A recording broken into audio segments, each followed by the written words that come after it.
Howdy folks, my name's Christian and welcome to Bullish on Farming. Just moved the girls to a new paddock and you can see that they are happy about it. They're bedding down, plenty of shade in here, it's a hot day.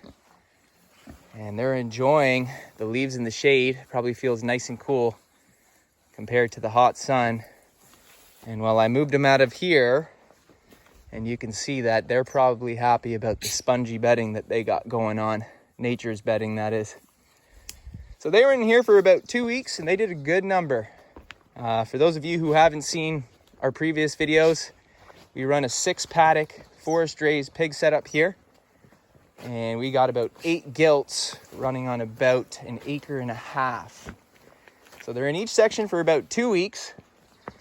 And you know, the idea is that every time they enter, it looks like this.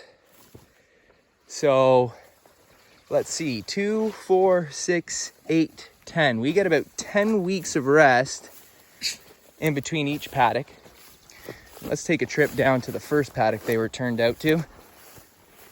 And there it is. Now, I do want to say that we haven't gotten much rain for the past 3 or 4 weeks.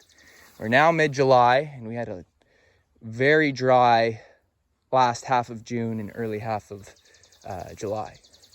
And well, next week we got plenty of rain on the forecast. So I'm trusting that this is going to bounce right back. I was filling up this water. Clearly it's overflowing. So I'm just going to...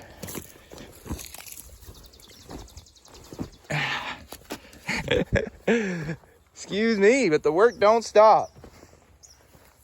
So yeah, in previous videos, I think I've mentioned that we feed our pigs organic grain. That's what really bulks them up. But I don't think I've mentioned that we have a very well-established market garden on our farm. And so all the stuff that doesn't go to market, we feed to our pigs. Now, there's a lot left over here because I brought over like 8 tubs last night. But that's okay because this is food for the soil as well as it decomposes. And well, we got plenty coming, so I know that these girls will be getting much more. For those of you who have a market garden, probably already and you have pigs, you probably already feed them the extra stuff. If you don't, I highly suggest it. We have a large supply of it, and I've noticed that by bringing about I want to say 4 crates a day, we've managed to decrease our feed costs by about 20 to 25%. Now that's a ballpark, but I have noticed a significant drop in their feeding of the grain once I started supplementing all that market produce. And I mean, they graze all this green grass and weeds and mulch it up into the soil as a nice fertilization program. But what I was getting at is they eat all that green and they eat that market produce. And well, what do you think that does to the meat? A bunch of nutritional benefit that you just don't get with conventionally raised pork. And well, if you haven't tried forest raised pork, it's just a world of a difference than what you would buy in store. But this is amazing. We love having our animals on the land and farming in a way that nature intended. Taking nature's natural processes and mimicking those in our farm practices. These girls are quite thirsty.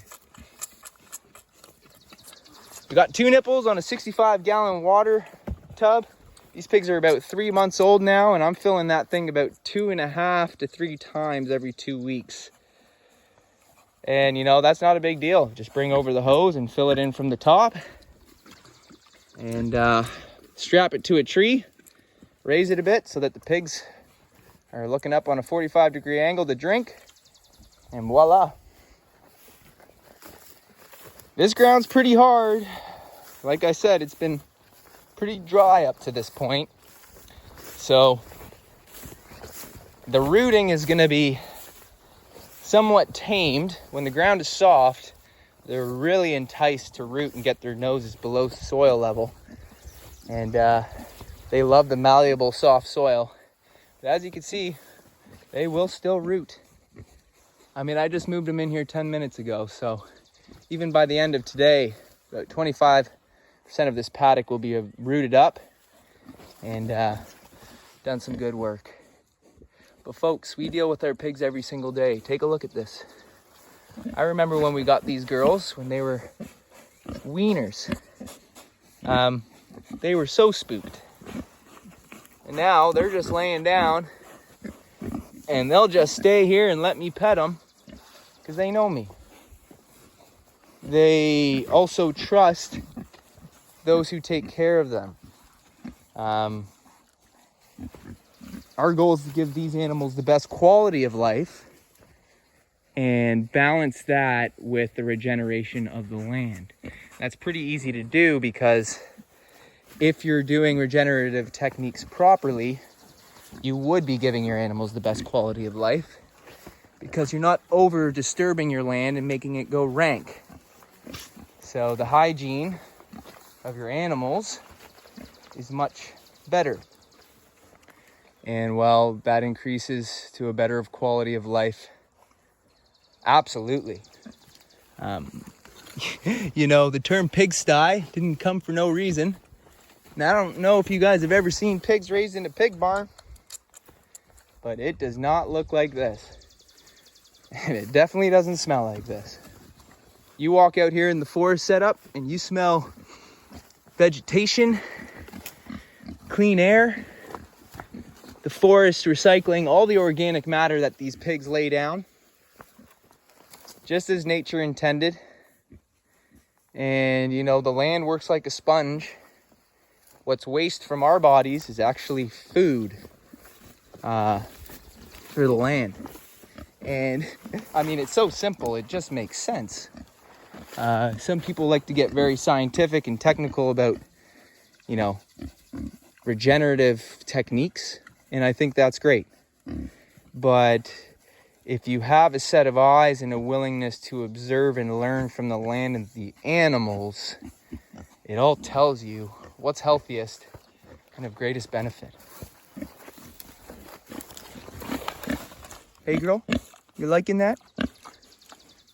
I mean, every week these girls get comfier and comfier, and when it comes time on that day where they go for processing, it makes your life so much easier in handling these pigs when they are just socialized with humans and familiar with you. And well, in another video I might show the setup we got to make that as graceful as possible.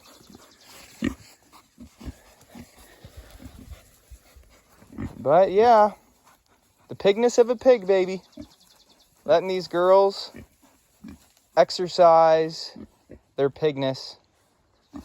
In the previous video, I mentioned that the entertainment of a pig is being a pig.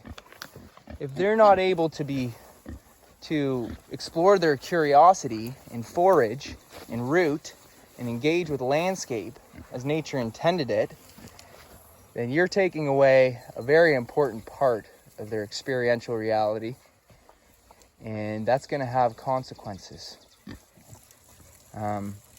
People who talk about vet bills with their animals, you know, these things happen. But you raise your animals on the land and you manage their impact properly, you significantly reduce vet bills.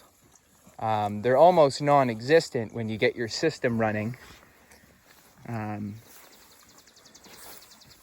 an optimal way, which takes some time, but year after year, you'll get it. And, you know, I've started supplementing some diatomaceous earth into their feed to control some worming, and we'll probably start supplementing some oregano oil in their water tub, and that will help regulate gut health. And you know, when you raise your animals on the land, worming just comes with it, okay? And we had cattle in here before, so it came to my mind that there might be some parasite crossover. And you know, it's nothing to worry about. if you stay on top of it and you use preventative measures, in my experience, it's usually the best way to go rather than waiting for treatment. And, you know, when you're raising organic, you can't just use antibiotics and medicine so loosely. So being in touch with the health of your animals and what can benefit them through consistent proactive measures is a wise thing to do. And yeah, we're gonna start that. 3-month-old pigs, they're looking good. Got another 3 months yet. Gonna be finishing them close to that 250 mark. And we're excited about it. But anyways, folks, I think I'll leave that one here, and we'll see you on the next one. Thanks for stopping by.